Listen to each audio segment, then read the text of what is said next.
ஹாய்மா, சகல சமையல் சேனலில் இதுவரையும் சப்ஸ்கிரைப் பண்ணாதீங்க, சப்ஸ்கிரைப் பண்ணிக்கிங்க. நம்மள சேனலை லைக் பண்ணுங்கள்.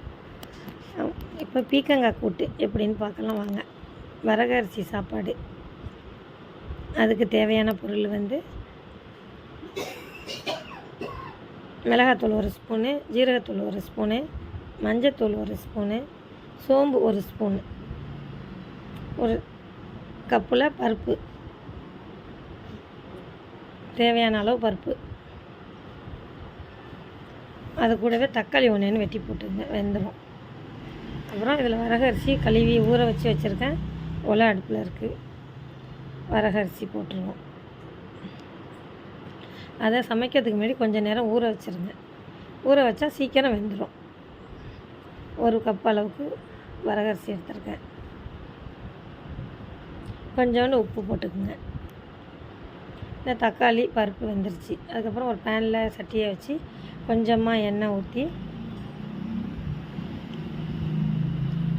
நாங்கள் கொஞ்சோண்டு நெய் போடுவோம். நெய் போட்டால் நல்லாயிருக்கும்.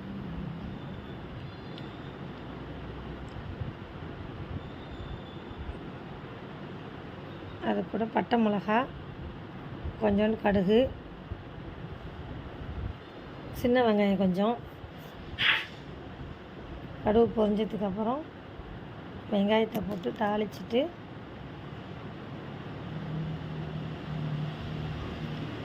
வெட்டி வச்சுருக்கிற பீக்கங்காவை எடுத்து அதில் போட்டுருணும். அது கூட கருவேப்பிலை கொஞ்சம் சேர்த்துங்க.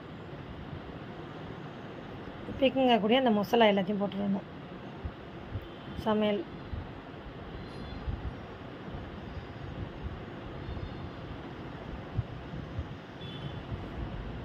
தேவையான அளவு உப்பு,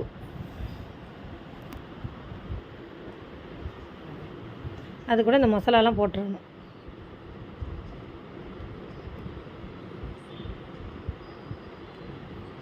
கொஞ்ச நேரம் நல்லா கலந்து விட்டுட்டு மூடி வச்சுருங்க.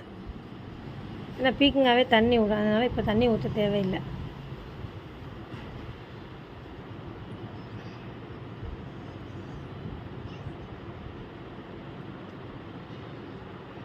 லோ ஃப்ளேம்லேயே வச்சா சீக்கிரம் வெந்துடும்.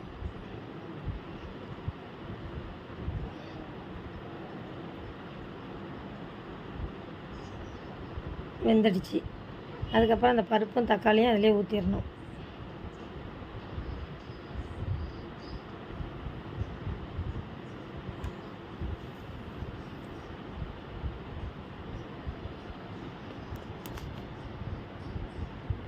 இப்போ வேண்டாம் கொஞ்சோண்டு தண்ணி ஊற்றிக்கலாம்.